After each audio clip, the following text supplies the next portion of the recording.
Rabbi and attorney Uri Regev, head of the nonprofit Hiddush for Religious Freedom and Equality, says that the confrontations over the attempted gender segregation at the Yom Kippur prayer services were an explosion of growing animosity in Israeli society over issues of religion and state, impacted by the social turmoil over the government's judiciary overhaul and an agenda of coalition elements for greater religious coercion. Our reaction is twofold. One has to do with the significance of what transpired yesterday and since then. And the other is, where do we move beyond? How do we move forward? Or how should we move forward? So, first of all, as to the context of what happened yesterday and the mess of reactions on all sides of the spectrum. I believe that we are dealing with an accumulating explosive material that just waited for a detonator. And what happened yesterday was that detonator. We may not have anticipated it ahead of time, but we certainly can point to it after the fact. So we shouldn't be looking at yesterday as an isolated event, but rather at the fact that over the course of the last few years, and I would suggest especially since the beginning of the judicial upheaval, the clash of religion and state overall, and in the public sphere in particular, has increased in volume, increased in intensity, increased in animosity, and ultimately exploded yesterday. The other aspect is, in terms of our reaction to the events, is beyond the rhetoric. Where should we move forward? And my response is that it hangs on the concept of reciprocity. And that, I believe, has not been sufficiently discussed, debated, or appreciated. Namely, one thing should be stated right at the start, and it goes beyond the legitimate debate and the question of reciprocity in the future. Namely, inciting speech, inciting and threatening rhetoric should be excluded and not be whitewashed by the abuse of the notion of legitimate opinions. These are not legitimate opinions. So to the extent that part of this event is, for instance, an organization, Rosh Yehudi, a Jewish head, Jewish cop, that pretends to represent Judaism, authentic Judaism, hosting the homophobic, racist, women excluder, Rabbi Levenstein. I believe that is something that we should be agreeing to block, to stop, and not to consider as a legitimate part of the discourse. But what about the legitimate part of the discourse? Namely, Rosh Yehudi is rightly saying there are many, possibly thousands, of people who actually were interested in enjoying their hosting a Yom Kippur service and did not mind the separation of men and women, and actually participated last year in a similar event that had a partition. So what's wrong with that?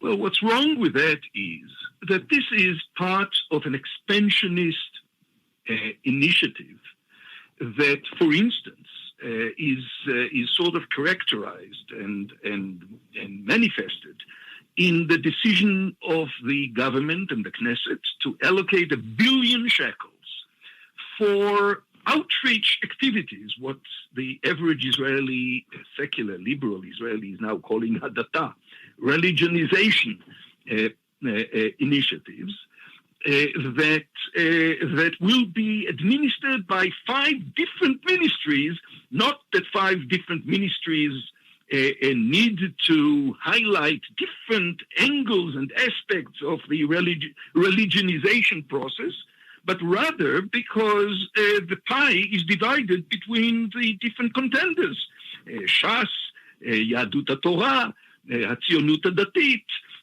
Otzma Yehudit, Noam. I mean, all of them want a share in the pie, and all of them are getting a share of the pie. And in order to suffice for all of them, 1 billion shekels in an era where money is so scarce, in order to advance outreach to secular Israelis and bring them over to an Orthodox perspective and practice of Judaism.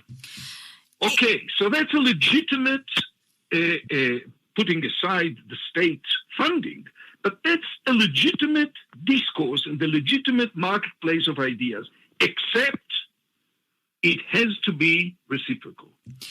No entry to schools, to educational institutions, to the public sphere of organizations that attempt to advance, such as the Toraitic nucleus, Agarinim HaToranim, etc.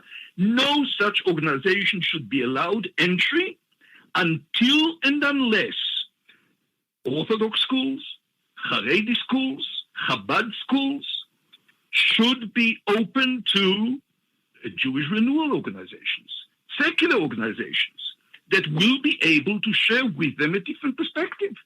By all means, there are many faces and many facets to Judaism. If you want to present your perspective to secular students or secular residents, open up your neighborhoods, open up your towns, open up your schools to alternative visions of Judaism. Without reciprocity, there should be a no entry sign posted at every school, at every city, at every secular or mixed neighborhood. So perhaps your answer to my next question is already enveloped in what you've just said. Certainly in the past, there have been all manner of prayer services and celebrations that run along the spectrum of religious observance and practice, whether it's more orthodox with partitions, whether it is mixed seating, whether it's something in the middle.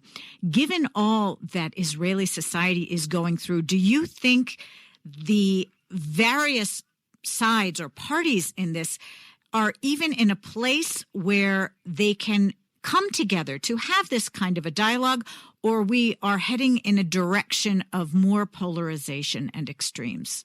What are your concerns? We definitely are moving in the direction of greater confrontation. And that's why, in part, I alluded to the last year that has been sort of marked by the attempts to pass a judicial, what they call judicial reform, and I prefer to call judicial upheaval. The connection between that initiative and the clash of religion and state in Israel is obvious. We don't have the time to go into the details, but just bear in mind who demanded the override clause, if not the Haredi parties.